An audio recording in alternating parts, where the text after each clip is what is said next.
Saturn solar system में direct behave करने लगेगा एंड उसका डायरेक्ट बिहेव वेस्टर्न एस्ट्रोलॉजी के मुताबिक आपके लिए साढ़सती दोबारा कॉज करेगा। Venus is your emotional side and it is a type of a remedy, it is a type of a fuel जो सैटर्न के negative impacts for the relationship उसको cover कर देगा। अब अपने हर काम को इस अंदाज से करिए कि you are in a type of a struggle season.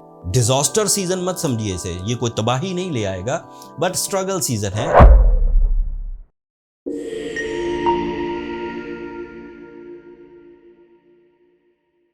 अस्सलाम वालेकुम पाइसियंस, मैं हारिस अज़मी प्रोफेशनल एस्ट्रोलॉजर आपकी खिदमत में हाजिर हूँ इस हफ्ते की रिसर्चेस के साथ। पाइसियंस, आपके लिए ये वाली वीडियो काफ़ी अहमियत की हामिल है।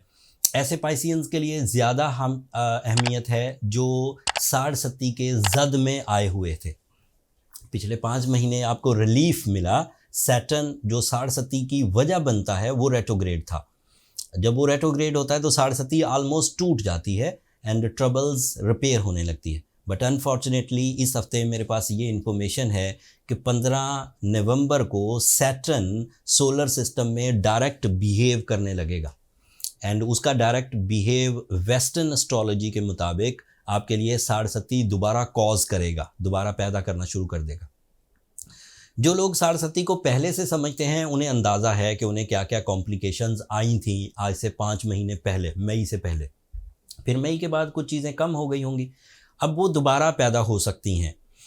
एक्सपेक्टेडली हेल्थ थ्रेट्स ऑब्ज़र्व किया गया है इन माई प्रोफेशनल कैरियर। जिन लोगों से मैं मिलता हूँ, जिन लोगों की मैं कैलकुलेशंस करता हूँ, दिन में कई दर्जन लोगों से की कैलकुलेशंस कर रहा होता हूँ, उन लोगों ने ज़्यादातर कंप्लेंट्स हड्डी और जॉइंट्स की हेल्थ में, स्टमक इश्यूज़ की। और जब स्टमक, ये जनरल इश्यूज़ नहीं है स्टमक के कि मैदा ख़राब है एंड खाना हज़म नहीं हो रहा, भूख नहीं लग रही, ये वाले इश्यूज़ नहीं।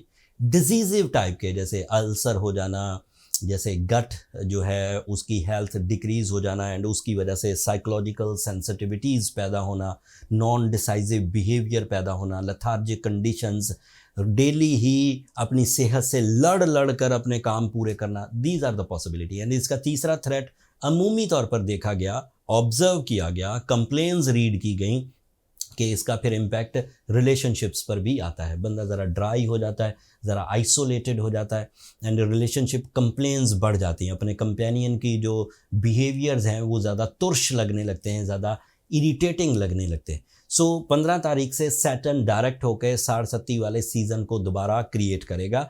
बट इसमें अभी परेशान होने की ज़रूरत नहीं। ऐसा नहीं है कि 16 ही नवंबर को आप फंसना शुरू हो जाएंगे।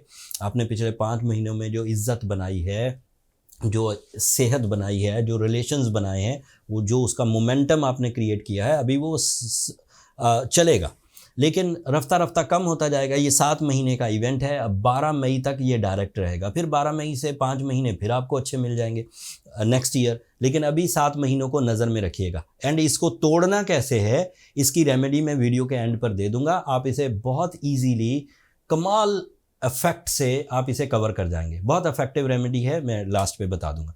दूसरा इवेंट वीनस की शक्ल में, this is a positive event. Venus आपके लिए 11th एंगल पर होगा and Venus is your emotional side and it is a type of a remedy, it is a type of a fuel जो Saturn के negative impacts for the relationship उसको cover कर देगा। So you are not on the threats of relationship. That is expected by the Sadesati, but by the Venus support, Sadesati health and rewards पर तो trouble देगी, लेकिन relationship पर अभी ट्रबल नहीं दे पाएगी क्योंकि वीनस बहुत अच्छा होने जा रहा है 15 ही तारीख को, same day.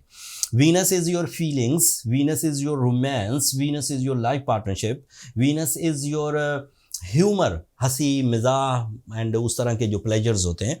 Venus is also representative of your family life, so family unity is expected, family favors are expected and Venus is a planet जो आपके losses को cover करेगा।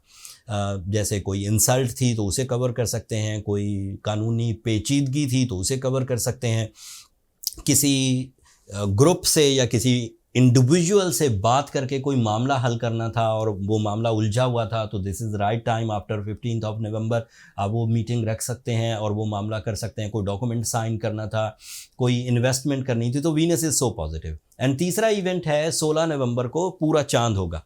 पूरा चांद इज अ बिग इवेंट, है तो 3 दिन का लेकिन इवेंट बहुत बड़ा होता है। चांद जब नया होता है तो बढ़ने की लेवल पर जाता है, और फिर जब पूरा हो जाता है तो दैट मीन्स चांद के जिम्मे जो अल्लाह ताला ने कोई काम लगाया है। ऑब्जर्व तो ये किया गया है कि चांद के जिम्मे इमोशनल बूस्टर्स का काम है।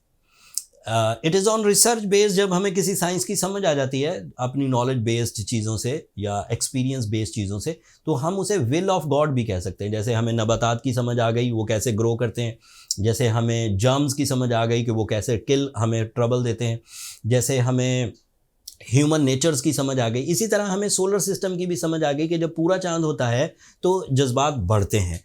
एंड क्योंकि ये फुल मून आपके 3rd एंगल पर होगा तो आपके जज्बात बहुत ज़्यादा अटैच हो जाएंगे, बहुत ज़्यादा कन्वर्ट हो जाएंगे with the family, with the blood relations, with अजीज़ो अकारब, विद दोस्त अहबाब।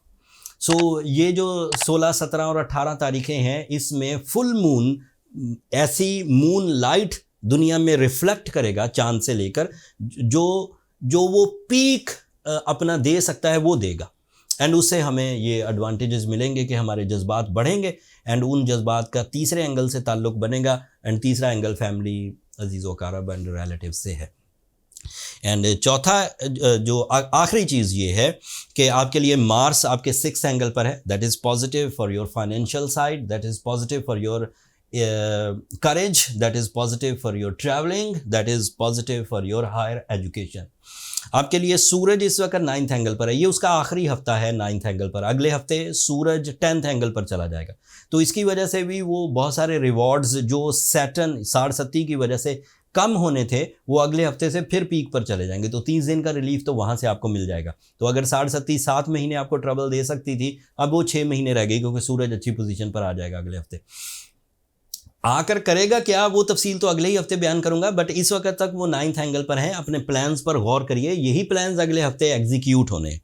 आपके लिए मरकरी 10th एंगल पर है। This is your mind skills, this is your comfort of life. Mercury is a pleasant star for the relationships. So Venus भी आपके लिए पॉजिटिव है फॉर द रिलेशंस, मरकरी भी आपके लिए पॉजिटिव है फॉर द रिलेशनशिप। सो मुझे लगता है रिलेशनशिप ट्रबल्स तो नहीं आनी चाहिए if you are a okay Piscean. अगर बहुत ही गिरे हुए हालात में है, बहुत ही ट्रबल वाली सिचुएशंस में है, फिर प्रॉब्लम हो सकती है। But if you are okay, मतलब during the retrogression of Saturn आपने अपने आप को खूब संभाला है, अपने रिश्तों को मजबूत किया है, अपनी मोहब्बत को ताकतवर किया है, अपने जज्बात अपने प्लानफुल रखे हैं, तो देन फिर ये वाला मरकरी और वीनस आपको बहुत ही रिवॉर्ड्स दे देगा। लेकिन अगर आप पहले ही नाराज़गियों के बिल्कुल एज पर हैं, रिश्ते टूटने के एज पर हैं, तो फिर ये प्रॉब्लम पैदा करेगा सैटर्न। बहरहाल सैटर्न को अगर कवर करना हो तो it is too easy. Saturn blue sapphire से कवर हो जाता है। अगर आपके पास एक अच्छा सा ब्लू सफ़ायर हो, फाइन क्वालिटी, नेचुरल, ग्रेड 1, सबसे अच्छे ब्लू सफ़ायर आते हैं श्रीलंका से। अल्लाह ताला की तरफ से वहाँ ऐसी माइंस मौजूद हैं जो क्रिस्टल क्लियर ब्लू सफ़ायर पैदा करती, एंड वो प्रीमियम क्वालिटी, एक्सपेंसिव भी होते हैं। सो अगर श्रीलंकन ब्लू सफ़ायर पहने तो 5 कैरेट भी बहुत होगा। एंड दूसरे दर्जे के जो ब्लू सफ़ायर्स आते हैं ये साउथ अफ्रीका से आते हैं। ये क्रिस्टल क्लियर नहीं होते, थोड़े गहरे कलर के होते हैं, इनमें से लाइट बहुत तेज़ी से क्रॉस नहीं करती, लेकिन बहरहाल ये भी नेचुरल होते हैं। ये दूसरे दर्जे के। एंड तीसरे दर्जे के कश्मीर से आते हैं, हमारे ही पाकिस्तान से। सो इन तीनों ही माइन से हमने बहुत अच्छी कलेक्शन ब्लू सफ़ायर्स की इकट्ठी करके लिस्ट कर दी है अपने स्टोर पर। जिन लोगों को अपनी इस 67 के तदारुक के लिए स्टोन्स पहनना हो वो हमारे स्टोर से बाय कर सकते हैं। वो मेरी सुपरविजन में है तो इसलिए परेशान होने की ज़रूरत नहीं। वो फैशन स्टोन नहीं है, वो ज्वेलरी स्टोन्स नहीं है। फैशन या ज्वेलरी स्टोन आपने बाय करने हो तो वो कहीं से भी बाय कर सकते हैं। सूरज शम्स पढ़िए 5 दफ़ा एक दिन में। अब आप काले कपड़े मत पहनिए। Black colour is a attractive colour for the Saturn. जब सैटर्न रेट्रोग्रेड था तो पॉजिटिव था, एंड पॉजिटिविटी आ रही थी उस वक्त ब्लैक पहनना अच्छा था। ब्लैक आपको अट्रैक्ट करके देता, उसकी रेडिएशन और फ़ायदा देती। बट अब क्योंकि सैटर्न नेगेटिव हो जाएगा, अगर अब आप ब्लैक पहनेंगे तो सैटर्न ज़्यादा अट्रैक्ट होगा, एंड ज़्यादा अट्रैक्शन नेगेटिविटी है, and negativity will create some issues, some resistances, some trouble, some health issues. So black को अवॉइड करें तो अच्छा है। ओकेजनली पहना भी जा सकता है, पार्शली ब्लैक अलाउड है, बट कंप्लीट ब्लैक को ज़रा अवॉइड करिए। एंड द लास्ट में अब अपने हर काम को इस अंदाज से करिए कि you are in a in a type of a struggle season. Disaster season मत समझिए इसे, ये कोई तबाही नहीं ले आएगा, बट स्ट्रगल सीजन है। और ऐसा ही होता है, हमेशा तो बागों में बुलबुलें नहीं बोला करती। पिछले 5 महीने से चीज़ें अच्छी थी, मैं ही बता रहा था, बट अब चीज़ें थोड़ी सी उलझ सकती हैं, लेकिन उसे कवर किया जा सकता है। ह्यूमन पॉसिबिलिटीज़ हैं कि सैटर्न को बीट किया जा सकता है, रेमेडीज़ मुयस्सर हैं, आपको टाइम बिहेवियर पता है, एंड होपफुली आप कर जाएंगे। You are more spiritual. हमने पाइसियंस को देखा, उनके बिलीव्स बहुत स्ट्रॉन्ग होते हैं, वो ज़्यादा डिपेंड करते हैं अपने काम पर, अपने प्लान्स पर। मुझे लगता है उन्हें ज़्यादा परेशानी नहीं होगी, बट अगर फिर भी हो तो जो रेमेडी मैंने दी है उसे ज़रूर इख्तियार कर लीजिएगा। अगले हफ्ते 2 चेंजेस आएंगी। मरकरी रेट्रोग्रेड होगा, अगले हफ्ते सूरज एक नए एंगल पर जाएगा, उनकी तफसील कमिंग वीडियो में बयान करूंगा। अब मुझे और मेरी टीम को इजाज़त दीजिए, अपने टाइम को संभालिए। जिसने वक्त को संभाल लिया वो हर चीज़ को फतह कर जाता है। एंड इसे विल ऑफ गॉड समझिए, ये आपकी मर्ज़ी से नहीं हुआ सॉरी, ये हुकूमतों की मर्ज़ी से नहीं हुआ, ये रब की मर्ज़ी से हुआ।